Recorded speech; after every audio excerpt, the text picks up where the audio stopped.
Ar kažkada domino, kas vyksta žmogaus galvoje? Mūsų irgi. Todėl būtent tai mes ir bandome įsiaiškinti. Bet pirmiausia, Susipažinkime.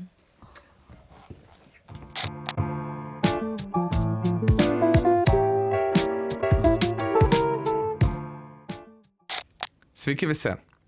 Mes esame podcastas Sveikas, aš esu Domas. O aš esu Augustė. Taigi, Augustė, kas mes tokie? Pirmiausia, mes esam laida, kuris stengiasi destigmatizuoti psichologinės problemas ir suteikti viltį, kad vis dėlto mes esame sveiki. Taip, mes bandome aptarti klausimus ir temas, kurie kartais pasirodo jautrūs ar net nejaukūs. Ir tai darome su dėstytojais, psichologijos srities specialistais ar tiesiog draugais. Bet neįsigaskite, tai nėra kaip paskaita. Mes visą tai bandome gvildenti tokiu būdu, kad suprastų žmogus, kuris niekada gyvenime nėra girdėjęs žodžio psichologija. Taip, ir jau sename Spotify'os kanale esam aptarę tokias temas kaip bendravimo kliūtis, konfliktai, perdegimas ir taip pat sutrikęs valgymo elgesys. Čia man kilo mintis jūsų beklausant, iš tikrųjų toks labai svarbus aspektas. Koks yra, nežinau, čia iššūkis arba kaina, kai turi labai daug didelį socialinį tinklą, nepaisant to, kad jis tau leidžia kažkokius poreikius patenkinti, ne? Pavyzdžiui, jeigu socialus esi. Tačiau Domai, o kas laukia mūsų toliau?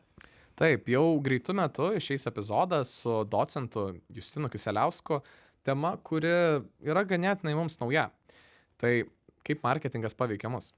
Taip, ir aš tikrųjų labai įsinešiau daug gerų įžvalgų ir labai buvo įdomu ir tai iš tikrųjų pakeičiau savo nuomonę apie reklamas, apie marketingą. Aš galiu drįst pasakyti, kad irgi.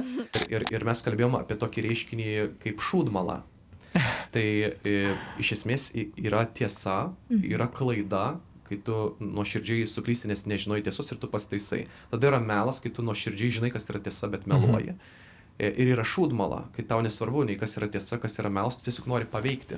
Ir aš galvoju, kad vakar tos diskusijos metu ir labai taip gražiai išsivinio, kad turbūt nėra kitų profesijų, kaip kad politikoje ir marketingė, kad būtų tiek daug šūdmalių.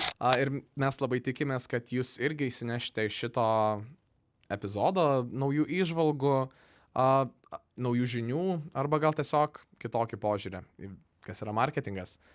Taigi, Auguste, kur galima rasti daugiau informacijos apie naujus epizodus arba tiesiog apie mus?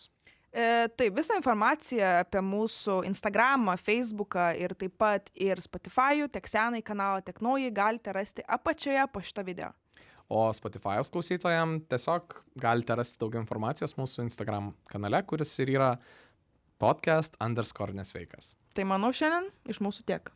Taip, lauksime jūsų kitam epizode. Bučkis! Bučkis.